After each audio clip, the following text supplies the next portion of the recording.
अस्सलामुअलैकुम। आज मैं आप लोगों के लिए रमज़ान की एक और रेसिपी शेयर कर रही हूँ। मैं बना रही हूँ नरगिसी कबाब। हमारी मीमन कम्युनिटी में बहुत ज़्यादा पसंद की जाती है। बनाने में बहुत आसान है और दावतों के लिए भी आइडियल है, क्योंकि आपको इसे फ्राई करने के लिए ज़्यादा टाइम नहीं रिक्वायर्ड, तो बहुत जल्द फ्राई हो जाती हैं। सारी प्रिपरेशन आप पहले से कर रख लीजिए।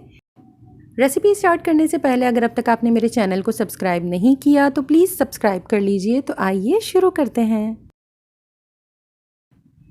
सबसे पहले पैन में मैंने लिया है 1 पाव कीमा। मैं इसके अंदर थोड़ा सा पानी इस वक्त ऐड कर रही हूँ क्योंकि मेरा नीचे चूल्हा ऑन है।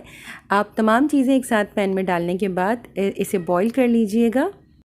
मैंने बीफ यूज़ किया है, आप इसकी जगह मटन या चिकन का भी इस्तेमाल कर सकते हैं। साथ ही मैंने 1/4 कप इसके अंदर पानी ऐड कर दिया था।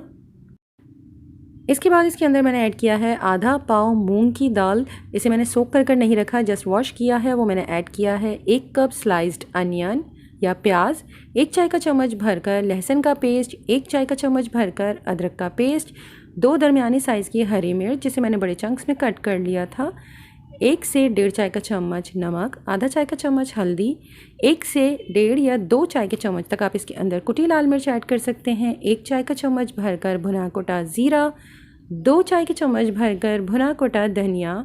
तमाम चीज़ों को बहुत अच्छी तरह से मिक्स कर लीजिए। इसके बाद आप इसके अंदर इतना पानी डालें कि दाल और कीमा बहुत अच्छी तरह से गल जाए, लेकिन दाल ज़्यादा मशी नहीं होनी चाहिए, दाल खड़ी खड़ी रहनी चाहिए। इसलिए एहतियातन पहले आप आधा कप पानी डालकर इसे बॉईल कर लीजिए, कवर करके लो मीडियम फ्लेम के ऊपर, और लिड हटाकर आप चेक कीजिएगा। अगर आपको लग रहा है कि दाल कच्ची है तो मज़ीद आप पानी ऐड कर सकते हैं, 1/4 कप या आधा कप तक।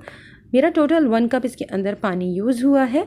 दाल बहुत अच्छी तरह से गल गई है, लेकिन उसकी शेप ख़राब नहीं हुई है। अगर दाल ज़्यादा गल जाएगी तो बाद में आपसे हैंडल नहीं हो पाएगी।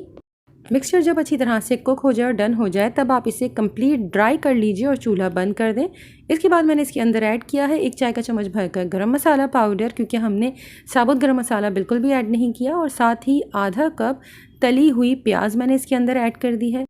मिक्सचर को अच्छी तरह से ठंडा करने के बाद फूड प्रोसेसर में डालकर बिल्कुल अच्छी तरह से इसे पीस लें। अगर दाल ज़्यादा गल जाएगी तो फिर आपका मिक्सचर जो तैयार हुआ है वो थोड़ा सा लूज़ होगा, जिससे कबाब की शेप देना आपको थोड़ा सा डिफ़िकल्ट हो जाएगा।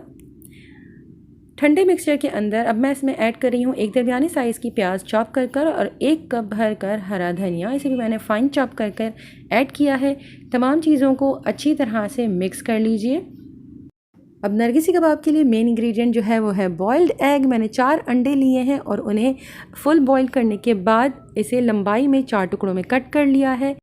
यूजुअली नरगिसी कबाब हो, नरगिसी कोफ्ते हों या फिर स्कॉच्ड एग्स हों, इनमें साबुत बॉइल्ड एग इस्तेमाल किया जाता है, बट रमज़ान में इस तरह से पूरे अंडे के साथ कबाब बनाकर कंज्यूम करना थोड़ा सा डिफ़िकल्ट लगता है।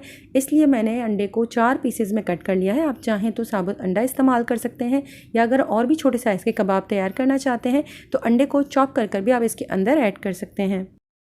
दाल और कीमे के मिक्सचर को हाथों पर फैला लें और इसके बाद बॉइल्ड एग इसके अंदर रखें और इसे चारों तरफ से दाल और कीमे के मिक्सचर से कवर कर दीजिए।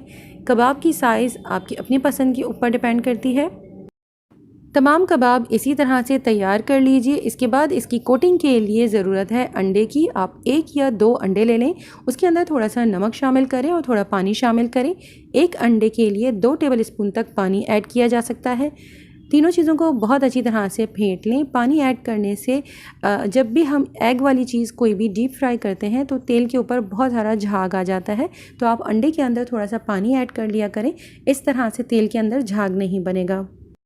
तैयार कबाब को सबसे पहले अंडे में डिप किया है। इसे अच्छी तरह से चारों तरफ अंडा लगा लें और इसके बाद इसके ऊपर ब्रेड क्रम्स लगा लें। आप चाहें तो फ्रेश ब्रेड क्रम्स का भी इस्तेमाल कर सकते हैं, बट आज मैंने यहाँ पर रस्क का क्रम तैयार किया है। पापे या रस्क आपके घर में अगर मौजूद हैं तो आप इसे बड़े पीसेज में तोड़कर फूड प्रोसेसर में डाल लें और इसे बिल्कुल बारीक पीस लें। तो इस तरह के रस्क क्रम को आप अपनी किसी भी फ्राइड आइटम की कोटिंग के लिए इस्तेमाल कर सकते हैं। अंडे में डिप करने के बाद अच्छी तरह से क्रम के साथ कोट कीजिए। तमाम कबाब इसी तरह से रेडी कर लीजिए। आप इसे सुबह भी तैयार कर रख सकते हैं और इफ्तार से पहले बस इसे फ्राई करना है। आप चाहें तो इसे शैलो फ्राई करें या फिर डीप फ्राई करें। तेल को गर्म करने के बाद लो मीडियम फ्लेम के ऊपर इसे इतनी देर कुक कर लें कि इसके ऊपर बहुत अच्छा सा गोल्डन ब्राउन कलर आ जाए। ज़्यादा देर नहीं लगती इसे कुक करने में क्योंकि अंदर तमाम चीज़ें पकी हुई हैं। जस्ट आपको इसकी आउटर लेयर को कलर देना है। मज़ेदार से नरगिसी कबाब बिल्कुल रेडी हैं। इसे आप अपनी पसंद की किसी भी सॉस के साथ सर्व कर सकते हैं। बहुत सिंपल रेसिपी है, हमारी मीमन कम्युनिटी में बहुत ज़्यादा पसंद की जाती है। ज़रूर ट्राई कीजिएगा। वीडियो अगर आपको पसंद आए तो प्लीज़ लाइक शेयर कमेंट कीजिएगा और मेरे चैनल को सब्सक्राइब करना मत भूलिएगा। अपना और अपनों का बहुत ख्याल रखें। अल्लाह हाफ़िज़।